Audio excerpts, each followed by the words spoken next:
Assalamualaikum warahmatullahi wabarakatuh. Pertama-tama marilah kita panjatkan puji syukur kehadirat Allah yang telah memberikan rahmat hidayahnya pada kita semua, sehingga di pagi hari ini kita bisa berjumpa kembali. Untuk materi kali ini, Ibu akan menyampaikan tentang kondisi masyarakat Indonesia pada masa penjajahan.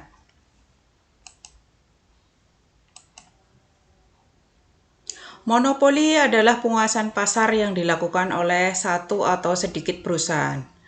Bagaimanakah dampak monopoli? Pelaku perusahaan monopoli sangat menguntungkan karena mereka dapat menentukan harga beli dan harga jual. Sebagai contoh, pada saat melakukan monopoli rempah-rempah di Indonesia, VOC membuat perjanjian dengan kerajaan-kerajaan di Indonesia. Isinya setiap kerajaan hanya mengizinkan rakyat menjual hasil bumi kepada VOC. Karena produsen sudah dikuasai VOC, maka pada saat rempah-rempah dijual, harganya sangat turun. Sebaliknya, VOC menjual kembali ke Eropa dengan harga yang sangat tinggi. Semua itu terjadi karena keterpaksaan. Belanda memaksa kerajaan-kerajaan di Indonesia untuk menandatangani kontrak monopoli dengan berbagai cara. Salah satunya cara adalah politik adu domba atau yang dikenal dengan divide et impera. Siapakah yang diadu domba? Adu domba yang dilakukan Belanda dapat terjadi terhadap kerajaan yang satu dengan kerajaan yang lain atau antar pejabat kerajaan. Pengaruh kebijakan kerja paksa, mereka tidak memperoleh penghasilan yang layak, tidak diperhatikan asupan makanannya, dan melakukan pekerjaan di luar batas kemanusiaan.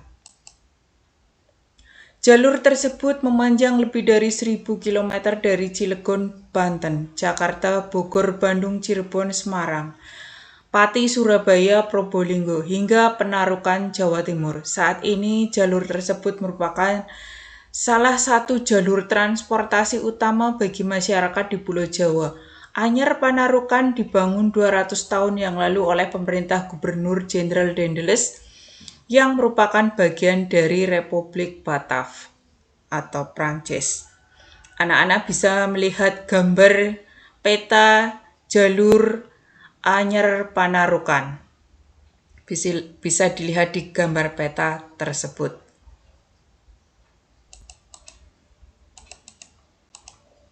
Salah satu kebijakan terkenal pada masa Raffles adalah sistem sewa tanah atau Ländern System atau Länderdijk-Stelsel. Sistem tersebut memiliki ketentuan antara lain sebagai berikut. A. Petani harus menyewa tanah meskipun dia adalah pemilik tanah tersebut. B. Harga sewa tanah tergantung kepada kondisi tanah. C. Pembayaran sewa tanah dilakukan dengan uang tunai. D. Bagi yang tidak memiliki tanah dikenakan pajak kepala. Beberapa penyebab kegagalan pelaksanaan sistem sewa tanah adalah sebagai berikut. A. Sulit menentukan besar kecil pajak bagi pemilik tanah karena tidak semua rakyat memiliki tanah yang sama. B. Sulit menentukan luas dan tingkat kesuburan tanah petani. C. Keterbatasan jumlah pegawai. D. Masyarakat desa belum mengenal sistem uang. Beberapa penyebab kegagalan pelaksanaan sistem sewa tanah adalah sebagai berikut. A. Sulit menentukan besar kecil pajak bagi pemilik tanah karena tidak semua rakyat memiliki tanah yang sama. B. Sulit menentukan luas dan tingkat kesuburan tanah petani. C. Keterbatasan jumlah pegawai. D. Masyarakat desa belum mengenal sistem uang. Pengaruh sistem tanam paksa, perhatikan gambar tanaman ekspor dari Indonesia pada masa penjajahan abad 29. Tanaman tersebut merupakan komoditas utama ekspor di Indonesia, yaitu ada tanaman teh, tanaman kopi, tanaman kakao sebagai tanaman ekspor utama.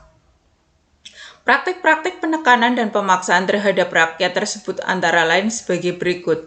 A. Menurut ketentuan tanah yang digunakan untuk tanaman wajib hanya 1/5 dari tanah yang dimiliki rakyat, namun kenyataannya selalu lebih, bahkan sampai setengah bagian dari tanah yang dimiliki rakyat.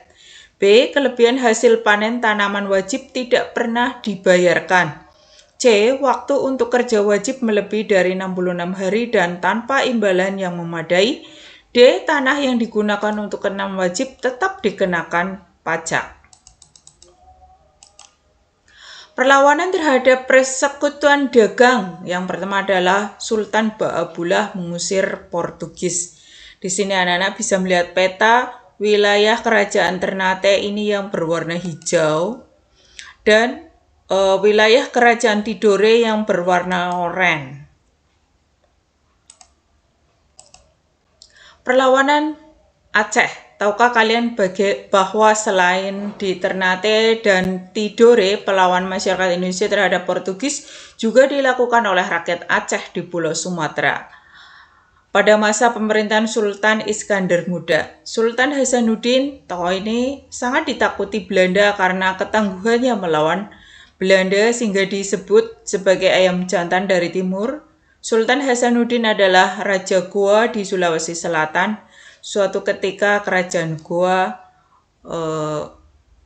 melawan penjajah untuk membela Indonesia. Perjanjian Pongaya tanggal 18 November 1667 adalah perjanjian antara Sultan Hasanuddin dan VOC. Isi dari perjanjian Pongaya sebagai berikut. A. Belanda memperoleh monopoli dagang rempah-rempah di Makassar. B. Belanda mendirikan benteng pertahanan di masyarakat. C. Makassar harus melepas daerah kekuasaan berupa daerah di luar Makassar. D. Arupalaka diakui sebagai Raja Bone. Mataram adalah kerajaan besar di Jawa Tengah. Di sini anak-anak bisa melihat peta kerajaan Mataram di Jawa Tengah. Tugas nanti untuk anak-anakku, buatlah soal dan jawaban uraian sebanyak 5 nomor. Kiranya hanya itu anak-anak, semoga kalian tetap semangat dalam belajar, selamat mengerjakan, semoga kalian sukses. Sekian, terima kasih. Wassalamualaikum warahmatullahi wabarakatuh.